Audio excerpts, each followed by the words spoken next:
அனைவருக்கும் வணக்கம். இன்று நமது மகத்தான தேசத்தின் 75வது குடியரசு தினத்தை நாம் கொண்டாடும் போது இந்த நாளுக்கு வழிவகுத்த தியாகங்கள் மற்றும் போராட்டங்களை நான் நினைவு கூர்கிறேன். இந்தியாவில் சுமார் 200 நூற்றாண்டுகளுக்கும் மேல் நீடித்து வந்த ஆங்கில ஆட்சியை முடிவுக்கு கொண்டு வரும் நோக்கில் தேசிய அளவிலும் மாநில அளவிலும் பல கழகங்களையும் புரட்சிகளையும் அகிம்சை வழியில் பல போராட்டங்களையும் நிகழ்த்தி தன்னுடைய குருதியையும் தேகங்களையும் தமது தாய் நாட்டிற்காக அர்ப்பணித்த தேச தலைவர்களையும் வீரர்களையும் புரட்சியாளர்களையும் நினைவு கூறும் நாள் குடியரசு தினம் ஆகும். ஆரம்ப காலத்தில் நமது மன்னர்கள் ஒற்றுமையாக இல்லாமல் இந்தியாவை சிறு சிறு மாநிலங்களாக பிரித்து ஆட்சி செய்து கொண்டிருந்ததால் வணிகம் செய்வதற்காக இந்தியாவில் நுழைந்த பிரிட்டிஷ்காரர்கள் படிப்படியாக தங்களுடைய ஆதிக்கத்தை ஏற்படுத்தி இந்தியா முழுவதும் கொடுங்கோல் ஆட்சியை அரங்கேற்றினர். அத்தகைய கொடுங்கோல் ஆட்சியை முடிவுக்கு கொண்டு வந்து 1947 ஆண்டு ஆகஸ்ட் 15ஆம் நாள் இந்தியா விடுதலை பெற்றது. இந்திய விடுதலைக்கு பிறகு மக்களாட்சி மட்டுமே ஒரு நாட்டின் சிறப்பான வளர்ச்சிக்கு அடையாளம் என கருதி டாக்டர் B.R. அம்பேத்கர் தலைமையில் இந்திய அரசியல் சட்டம் நிறைவேற்றப்பட்டு 1950 ஜனவரி 24 முதல் குடியரசு தினமாக கொண்டாடப்படுகிறது.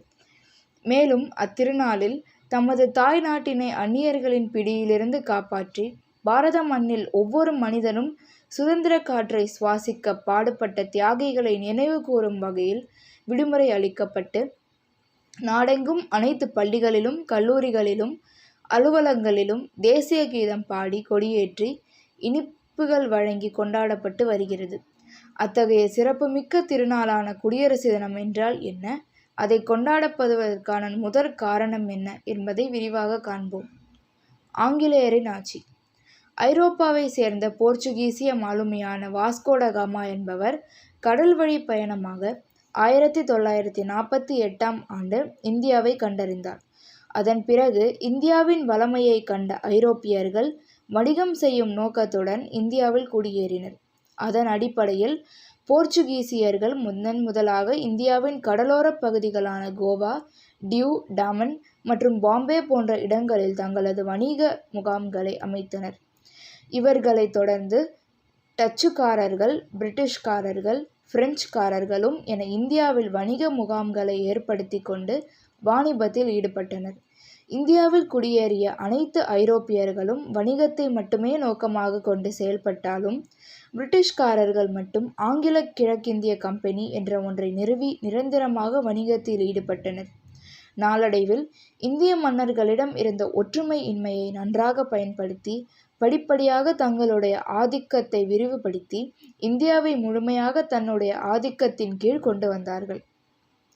குறுகிய காலத்திற்குள் இந்தியாவை தன்னுடைய ஆதிக்கத்தின் கீழ் கொண்டு வந்த பிரிட்டிஷ்காரர்கள் இந்திய வளத்தை சுரண்டியது மட்டுமல்லாமல் மக்களை அடிமையாக்கி கொடுங்கோல் ஆட்சி புரிய தொடங்கினார்கள். இந்தியா சுதந்திரம் அடைதல்.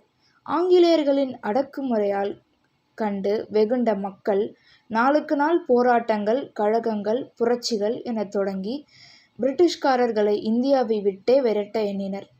அதன் அடிப்படையில் 19ஆம் நூற்றாண்டின் பிற்பகுதியில் பிரித்தானிய இந்தியாவில் தேசியவாத உணர்வுகள் காட்டுத்தீ போல் இந்திய மக்களிடையே பரவத் தொடங்கியது.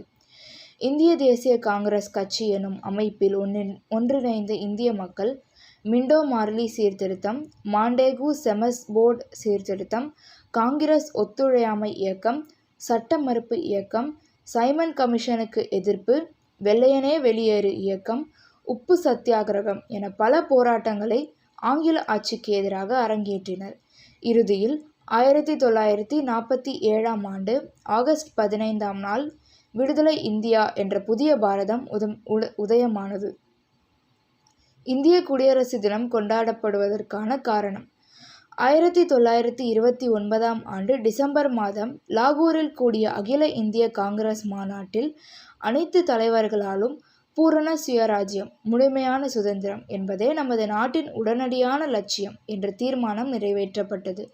அதன் பிறகு காந்தியால் இந்திய தன்னாட்சிக்கான சாற்றல் உருவாக்கப்பட்டது.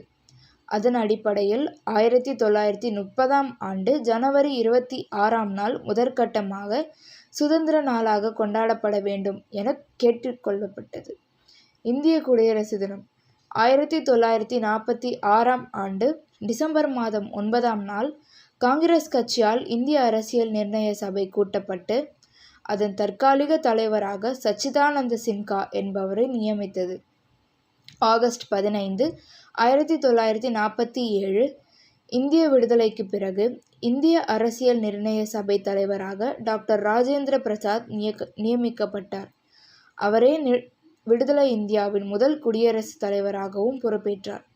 அதன் பிறகு இந்திய அரசியலமைப்பு வரைவுக்குழு அமைக்கப்பட்டு டாக்டர் B.R. அம்பேத்கர் தலைமையில் இந்திய அரசியல் அமைப்பு சாசன் எழுதப்பட்டது. முகவுரை, விதிகள், அட்டவணைகள், பிற்சேர்க்கை, திருத்த மசோதாக்கள் போன்ற சிறப்பு அம்சங்களை கொண்ட நீண்ட ஆவணமாக எழுதப்பட்ட இந்த சாசனம் இந்திய அரசியல் நிர்ணய சபையால் ஏற்றுக்கொள்ளப்பட்டு மக்களாட்சியை குறிக்கோளாக கொண்டு நிறைவேற்றப்பட்டதால் 1930 ஜனவரி 26ஆம் நாளை நினைவு கூறும் வகையில் 1950ஆம் ஆண்டிலிருந்து ஒவ்வொரு வருடமும் ஜனவரி 26ஆம் நாளை இந்திய தேசிய குடியரசு தினமாக நடைமுறைப்படுத்தப்பட்டது. குடியரசு என்பதன் பொருள். குடியரசு என்பதன் பொருள் மக்களாட்சி ஆகும். அதாவது தேர்தல் மூலம் மக்கள் விரும்பிய ஆட்சியாளர்களை தேர்ந்தெடுத்து கொள்ளும் முறைக்கு குடியாட்சி எனப்படுகிறது. மக்களுக்காக மக்களுடைய மக்கள் அரசு என மிகச்சரியாக குடியரசு என்ற வார்த்தைக்கு இலக்கணம் வகுத்து தந்தவர் அமெரிக்க ஜனாதிபதி ஆபிரகாம் லிங்கன். அத்தகைய மக்களுக்கான அரசை இந்தியாவில் ஏற்படுத்தினால்தான் இந்தியா முழு சுதந்திரம் பெற்ற நாடாக ஏற்றுக்கொள்ளப்படும் என கருதி உருவாக்கப்பட்டதுதான் இந்திய அமைப்பு சட்டம். குடியரசு தின கொண்டாட்டம். இந்திய விடுதலைக்கு பிறகு 1950ஆம் ஆண்டிலிருந்து ஒவ்வொரு வருடமும் ஜனவரி 26ஆம் நாளை இந்திய தேசிய குடியரசு தினமாக கொண்டாடப்பட்டு வருகிறது. இந்தியாவின் முதல் பிரதமர் ஜவஹர்லால் நேரு அவர்கள் இந்திய மூவண்ண கொடியை ஏற்றி இந்த குடியரசு தின கொண்டாட்டத்தை ஆரம்பித்து வைத்தார். அன்று முதல் ஒவ்வொரு வருடமும் ஜனவரி 26ஆம் நாள் தம்முடைய தாய் திருநாட்டை காக்க தமது இன்னுயிரையும் நீத்த தியாகிகளை நினைவு கூறும் வகையில் விடுமுறை அளிக்கப்பட்டு நாடெங்கும் அனைத்து பள்ளிகளிலும் கல்லூரிகளிலும் அலுவலகங்களிலும் தேசிய கீதம் பாடி கொடியேற்றி இனிப்புகள் வழங்கி கொண்டாடப்பட்டு வருகிறது. அது மட்டுமல்லாமல் ஆண்டுதோறும் குடியரசு தினத்தன்று சிறந்த சேவை புரிந்தோருக்கும் வீரதீர சாகசம் புரிந்தவர்களுக்கும் விருதுகள், பாராட்டுக்கள், பதக்கங்கள் வழங்கி கௌரவிக்கப்படுகிறது.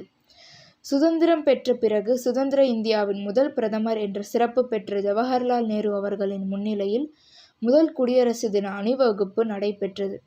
மேலும் அன்றைய நாள் புதுதில்லியில் குடியரசுத் தலைவர் முன்னிலையில் முப்படைகளின் அணிவகுப்பும் அதைத் தொடர்ந்து ஒவ்வொரு மாநிலங்களின் சார்பிலும் அவர்களின் சாதனை அலங்கார ஊர்தி அணிவகுப்பும் நடைபெறும். இன்றைய பொழுதில் இந்தியா உலகின் மிகப்பெரிய ஜனநாயக நாடு என்பதில் பெருமை கொள்கிறோம் என்றால் அதன் பின்னணியில் லட்சக்கணக்கான போராளிகளின் குருதியும் ஆயிரக்கணக்கான தேச தலைவர்களின் தியாகமும் மறைந்திருக்கிறது என்றால் யாராலும் மறக்க இயலாது.